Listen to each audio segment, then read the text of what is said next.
My parents kicked me out because they only needed my sister. Years later, she drained their money and left them broke. When I refused to let them move into my house, they sued me, saying I owed them. So I, 34 male, just bought my first home. A cozy house that I worked so hard for. It's not huge or fancy, but it's mine. After years of living paycheck to paycheck and saving every penny, I finally have something to call my own. Honestly, I should be celebrating, but my parents are already trying to ruin it. To understand why this pisses me off so much, you need to know my history with them. Growing up, I wasn't just the black sheep. I was the family's personal punching bag, their built-in scapegoat for every problem under the sun. Qley, my older sister, wasn't just the golden child. She was the crown jewel of the family. She could burn the house down. And my parents would probably hand her a marshmallow and blame me for not stopping her. It started small with stupid things that didn't make sense but still felt unfair. Like when Qley decided to turn the living room walls into her personal art project with permanent markers. My mom walked in, saw the mess, and immediately turned to me. "What did you do?" Qley, standing right there with a marker in her hand, chimed in, "It wasn't me. He told me to do it." Guess who got grounded for a month? Yep, me. I didn't even have a chance to defend myself before I was sent to my room. Dinner privileges revoked. Then there was the time Qley borrowed my dad's credit card in high school and charged over $1,000 buying makeup clothes and a concert ticket to see some boy bands. When the bill arrived, my dad lost it. He stormed into my room, waving the credit card statement in my face, yelling about how I was reckless and disrespectful. Qley, of course, acted shocked and horrified. "I would never do something like that," she gasped, handing over her chest like she was on some bad soap opera. It wasn't until my dad got a call from the bank about the purchases being made at a Sephora 2 towns over while I was sitting in detention at school that he realized it wasn't me. But even then, instead of grounding Qley or taking away her privileges, my mom said she's just going through a phase. "You should have told us she was acting out sooner. Maybe then this wouldn't have happened." What? Like it was my job to babysit her and take the fall for her crimes. By the time I was 16, I knew better than to expect fairness. But the incident that broke me still came out of nowhere. My dad's car, a brand new luxury sedan, went missing from the driveway. Apparently, Qley had taken it for a joyride with her friends and smashed it into a guardrail. The cops were involved, and my parents were livid. Of course, Qley told them I stole the car. She spun this whole story about how I took the keys and went out with some bad kids and left it wrecked on purpose. I tried to tell them the truth, that I hadn't even touched the car, but they didn't believe me. My dad blew up saying I was out of control and an embarrassment to the family. Without even giving me a chance to explain, they decided I was too much to handle and sent me to live with my grandma. And not just for a little while. This wasn't some temporary punishment or a chance to cool off. They permanently abandoned me. My dad literally said, "We can't have you here if you're going to destroy everything we've worked for." I wasn't the one who wrecked the car, but Qley, she got off with a slap on the wrist. And by the time I was gone, my parents had bought her a car of her own, a freaking car. She cried about being traumatized by the accident, and they rewarded her with a brand new vehicle to help her rebuild her confidence. I never went back home after that. Grandma took me in and treated me better in 5 minutes than my parents had in 16 years. She didn't have much. She lived in a small house with creaky floors and old furniture, but she gave me a safe space where I didn't have to constantly watch my back. She believed me when I told her what really happened. She'd shake her head and mutter things like, "I don't know where your parents went wrong," but she never badmouthed them outright. That was just Grandma too, good for this world. Still, it stung. My own family had thrown me away. They didn't call, didn't visit, didn't even acknowledge my existence. Meanwhile, Qley kept thriving. She got everything handed to her on a silver platter. My parents paid for her college tuition even though she barely went to class. When she decided she didn't vibe with her major, they bankrolled a semester off so she could figure things out. She used the time to travel around Europe with her boyfriend, taking Instagram-worthy photos of gelato in Italy and sunsets in Greece. All while I was working 2 part-time jobs to help Grandma with groceries. Then there was the house. My parents bought Qley a house after she graduated barely from college, a whole-ass house. When Grandma told me about it, I thought she was joking, but nope. Qley had posted a tour of it online showing off the granite countertops and walk-in closets. My mom even commented on the post saying, "You deserve the best, sweetheart." I sat there staring at my phone wondering if these were the same people who couldn't even be bothered to ask if I was still alive.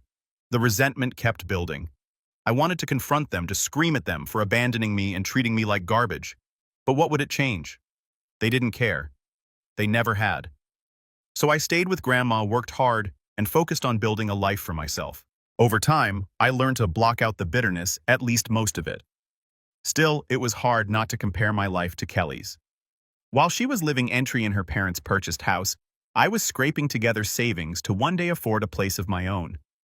While she was jetting off on vacations, I was juggling work and community college, trying to carve out some semblance of a future. But the worst part, they acted like I didn't exist. Birthdays, holidays, milestones, radio silence. One Christmas, I caved and called my mom, hoping for some kind of reconciliation. She picked up but sounded annoyed, like I'd interrupted something important. "Oh, you're still at Grandma's," she said. "Well, Qley's hosting Christmas this year, so we're busy. Maybe next time." I didn't cry. I'd run out of tears for them a long time ago. Instead, I doubled down on my goals. I wasn't going to let their rejection define me. I worked harder, saved every penny, and slowly started to build a life I could be proud of. So, fast forward to now. I recently bought my first house, a 3-bedroom home with a decent backyard. It's not about the size or status for me, it's about what it represents. Freedom, security, and finally having something that's truly mine, or more accurately, ours. See, this isn't just my house. My grandma, the one person who's always been in my corner, is on the deed with me. After everything she's done for me, it was a no-brainer. Putting her name on the house wasn't just a gesture, it's a statement. This home belongs to the only real family I've ever had. And as fate would have it, that decision would turn out to be the best insurance policy I could have asked for. We'd only been living here a few months when Grandma's health started to decline, and that hit me hard. But I wasn't about to let her struggle alone. I hired a private nurse to help take care of her, someone who could be there while I worked. It wasn't easy to juggle, but this was Grandma. She deserved nothing less. While we were settling in, I got a call. I saw Mom pop up on the screen and nearly dropped my phone out of pure shock. My parents hadn't called me in years. The last time I heard from them, I was 25, busting my ass at a warehouse job, and they called to tell me Qley was hosting Christmas, so I probably wouldn't feel comfortable coming. And now, out of nowhere, my mom decides to play concerned parent. Yeah, I wasn't buying it. Still, I answered. "Hi, sweetheart." She chirped, her tone so sugary I almost gagged. "We heard you got a house. That's such a big step. You must be so proud." "Yeah," I replied cautiously. "What do you want?" The fake cheerfulness vanished like a popped bubble. "Well, your father and I are in a bit of a bind. You know how things have been tough for Qley lately. I already knew where this was going, but I let her continue, and we had to help her out. It's been really hard on us financially, and we're losing the house. We were thinking, since you've got all that space, maybe we could stay with you for a while, just until we get back on our feet." There it was. The audacity, the absolute gall. I almost laughed. After everything they'd done, kicking me out, abandoning me, ignoring me for years, they really thought I'd just open my doors to them. "No," I said flatly. She gasped like I'd slapped her. "But we're family." "Were we family when you dumped me on Grandma?" I snapped. "Were we family when you gave Qley everything and left me to fend for myself?" "Sorry, but no, I'm not your backup plan." Her tone turned icy. "I can't believe you're being so selfish. We raised you." "Grandma raised me," I corrected. "And I'm not giving you a damn thing." I hung up, shaking with anger. But it didn't stop there. Over the next few days, the guilt-trip texts started rolling in. My dad sent me a novel-length message about how they'd sacrificed so much for me and how I was turning my back on my own blood. Qley even had the audacity to chime in, calling me pathetic for letting our parents suffer. This coming from the woman who caused the entire mess in the first place. See, Qley's house, the one my parents bought for her, got foreclosed because she maxed out her credit cards trying to live like some Instagram influencer. When that house of cards came crashing down, she ran crying to Mom and Dad, who drained their savings to bail her out. But it wasn't enough. Now they were broke, losing their own home, and Qley was living with them again, still mooching off whatever scraps they had left. Meanwhile, Grandma and I were thriving. I got a better job soon after moving, which meant I could start putting money into upgrades for the house. Even with Grandma's nurse bills stacking up, we made it work. For the first time in my life, I felt like I was exactly where I was supposed to be. But of course, my parents couldn't let me have peace. They showed up at the house one afternoon uninvited, banging on the door like they were the cops. When I opened it, my mom immediately tried to push her way inside. "We need to talk," she said, her voice sharp. "No, we don't," I replied, blocking the doorway. "Whatever you're here for, the answer is no." My dad stepped forward, looking angrier than I'd ever seen him. "We, your parents, we gave you everything, and this is how you repay us." "You gave me nothing," I said calmly. "Grandma gave me everything, and this house, it's mine and hers. You're not welcome here." My mom's voice hit a new pitch. "This house wouldn't exist without us. You wouldn't exist without us. You owe us." I laughed bitterly.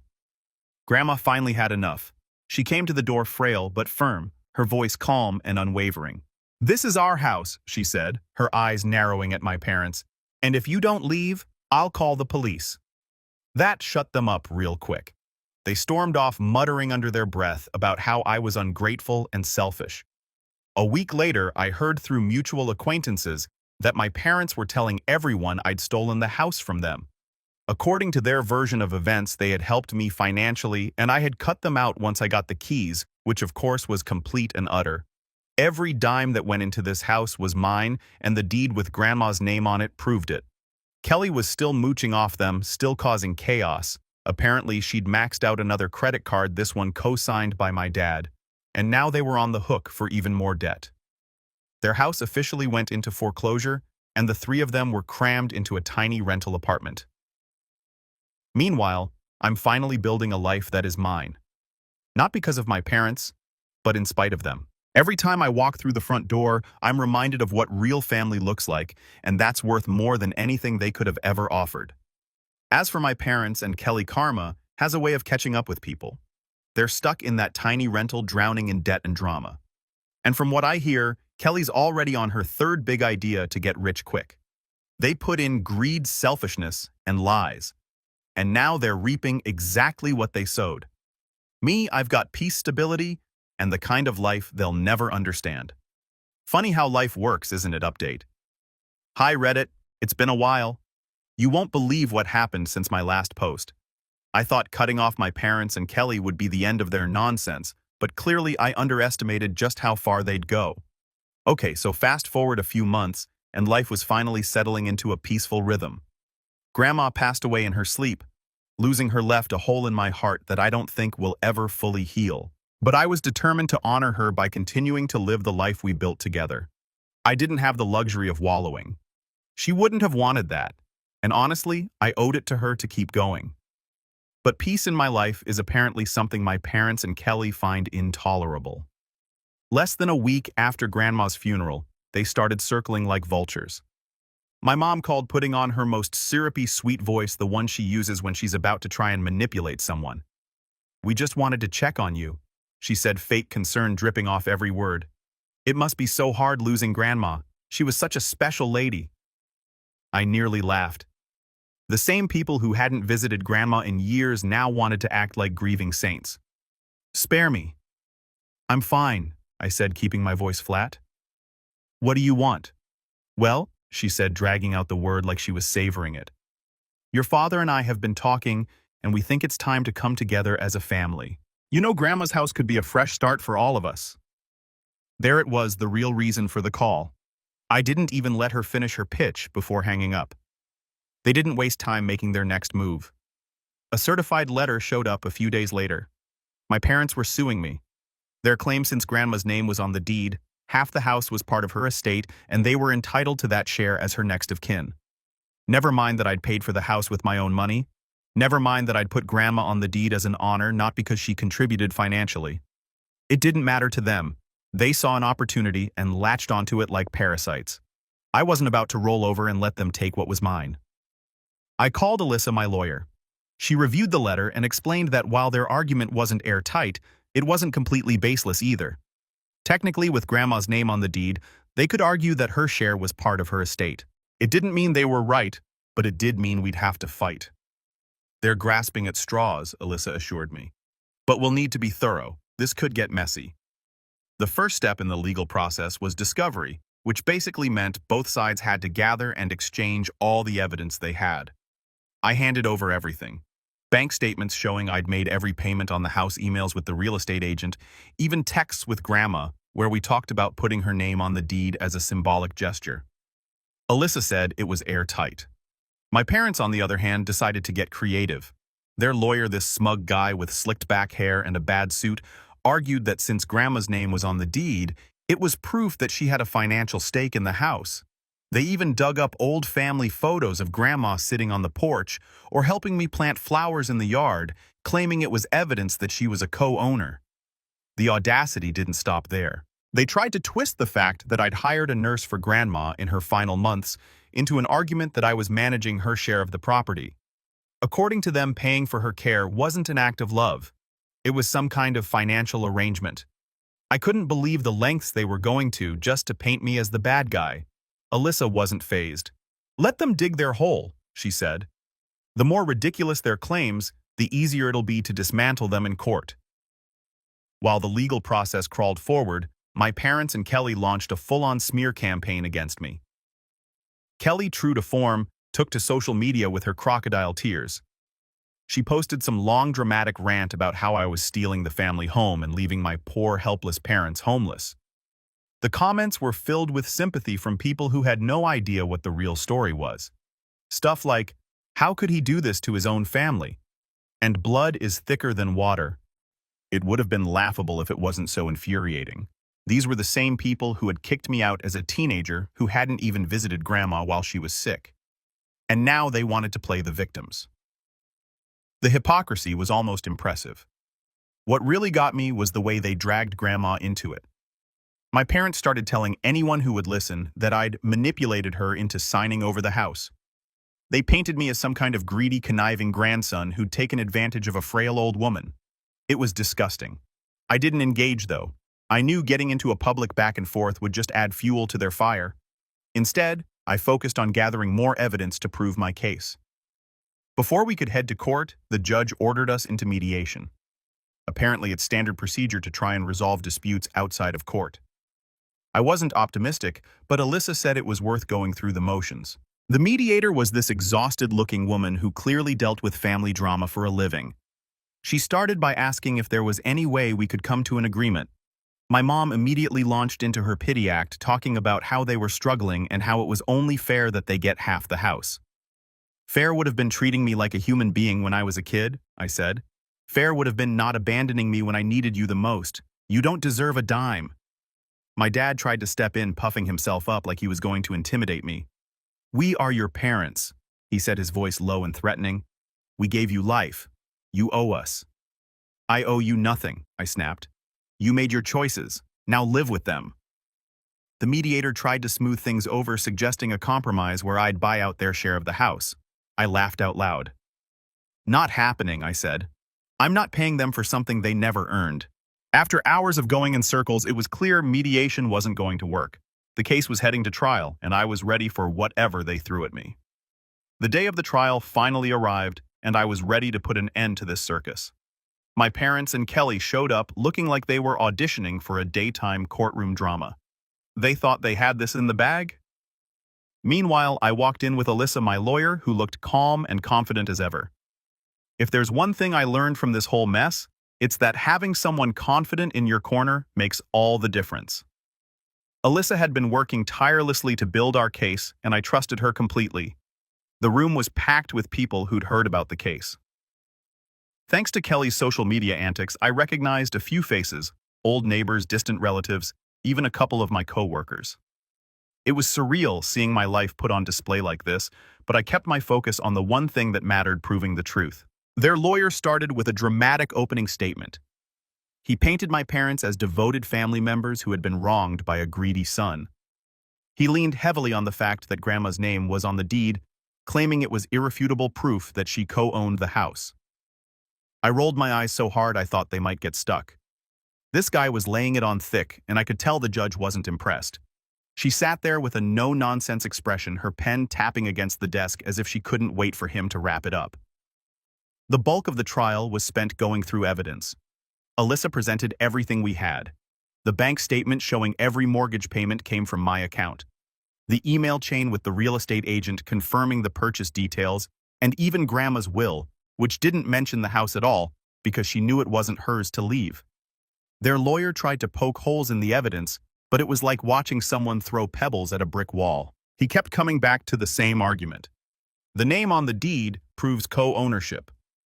Alyssa was ready for this. She brought in a real estate expert to testify that a name on a deed doesn't necessarily indicate financial contribution or ownership. It can be symbolic. The expert explained that it's not uncommon for people to add loved ones to deeds as a gesture of trust or security, especially in close-knit families. It was a devastating blow to their case. She then addressed the judge directly. "Your Honor, this isn't a case of shared ownership. It's a case of one family trying to exploit a technicality for financial gain." The most satisfying part of the trial was watching Alyssa cross-examine my mom. My mom had come prepared with her usual crocodile tears, but Alyssa wasn't having it. Alyssa began her tone polite but firm. "Can you tell the court how much money you or your husband contributed to the purchase of this house?" My mom hesitated, her face turning red. "Well, we didn't contribute financially, but that's not the point. It was always understood that this house was part of the family." "Understood by whom?" Alyssa pressed. "Because we've seen no evidence to suggest that my client ever agreed to this arrangement." My mom stammered, trying to pivot.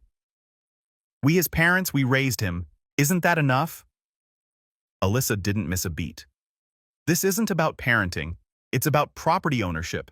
If you didn't contribute financially, and there's no written agreement supporting your claim, how do you justify your demand for half of this house?"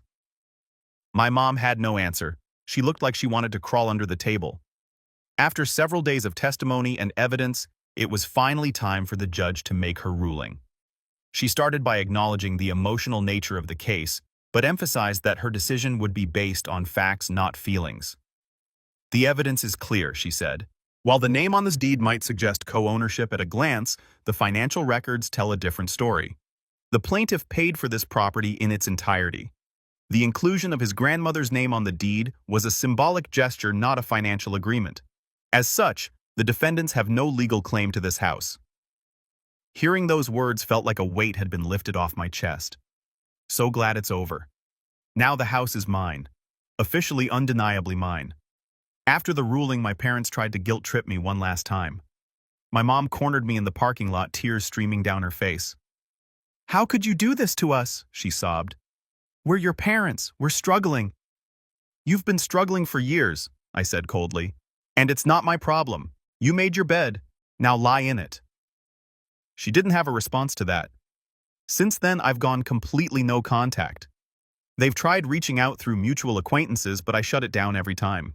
And from what I hear, my parents are stuck in their tiny rental, still blaming everyone but themselves for their problems.